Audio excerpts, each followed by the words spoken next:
Remember that last time you turned off your phone and picked up a good book? Feels like a different world, right?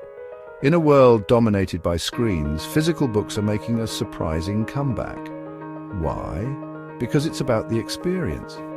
The feel of the pages between your fingers, the weight of the book in your hands, and that unmistakable smell of fresh ink and paper.